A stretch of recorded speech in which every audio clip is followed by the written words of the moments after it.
मेरी बहू हिंदी भाषी है। मिष्टी बिल्कुल अपने नाम के अनुरूप बहुत मधुर बोलने वाली थी। उसकी वाणी में साक्षात माँ सरस्वती का ही वास था। शायद उसकी इसी सादगी और मधुरता को देखकर मिलन के परिवार को वो पहली ही नज़र में पसंद आ गई। और फिर क्या था, चट मंगनी और पट ब्याह। शादी के कुछ ही दिनों के बाद वो पूरे परिवार की लाडली बन गई। मिलन भी उससे बहुत प्यार करता और सम्मान देता। मिष्टी की सास मंजूषा जी भी उसे बहुत चाहती थी और मिष्टी ने भी उन्हें अपनी माँ का मान लिया था।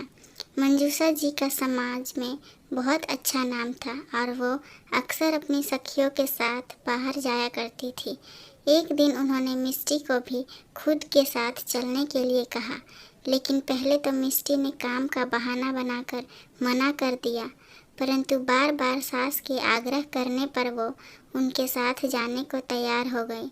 फिर क्या था, दोनों सास बहू कुछ देर में तैयार होकर बाहर निकल पड़ी। मंजूषा जी की सहेलियां उनका होटल में इंतज़ार कर रही थी। जब सब ने मिष्टी को देखा तो उन्होंने उसकी सुंदरता की बहुत तारीफ़ की और मंजूषा जी से भी अपनी बहू की तारीफ़ सुनकर खुशी से फूली नहीं समा रही थी। कुछ देर बातें करने के बाद जैसे ही खाने के लिए ऑर्डर देने का समय आया तो मंजूषा जी की एक सहेली ने मिष्टी को कहा कि मिष्टी, आज तुम हम सब के लिए ऑर्डर करो, देखे तो सही तुम्हारी पसंद कैसी है। बड़े संकोच के साथ मिष्टी ने वेटर को बुलाया और उसके बाद ऑर्डर देने लगी। मंजूषा जी की सभी सहेलियां मिष्टी के मुंह की तरफ देख रही थी। जब मिष्टी ने सारा ऑर्डर दे दिया तो मंजूषा जी की एक सहेली ने कहा, मिष्टी, क्या तुम्हें अंग्रेजी में बोलना नहीं आता है जो तुमने हिंदी में बात की?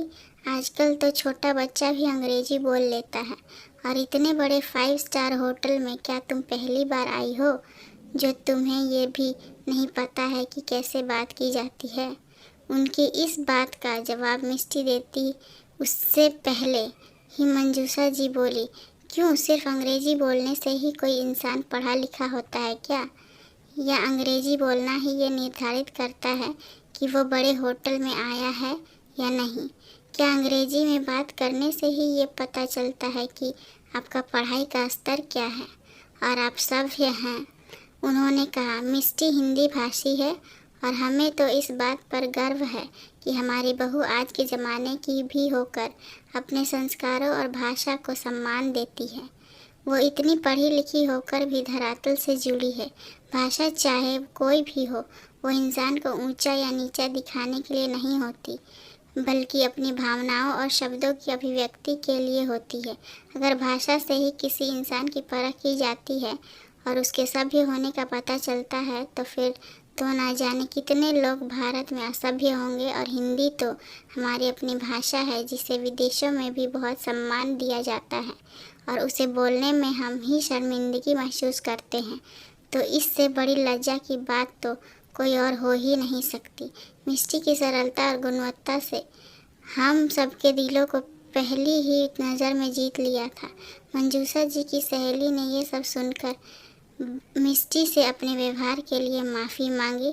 आज मिष्टी को खुद की किस्मत पर नाज हो रहा था कि ज़रूर पिछले जन्म में उसने कोई पुण्य काम किए होंगे जो इस जन्म में उसे इतना अच्छा परिवार और माँ जैसी सास मिली, जो सिर्फ कहने को ही माँ नहीं बल्कि माँ की तरह अपनी बेटी का हर कदम पर साथ भी देने वाली है, जिन्हें उसके गुणों की कद्र है। अगर ये छोटी सी कहानी पसंद आए तो लाइक, कमेंट और शेयर करें। चैनल पर नए हैं तो सब्सक्राइब करें। धन्यवाद।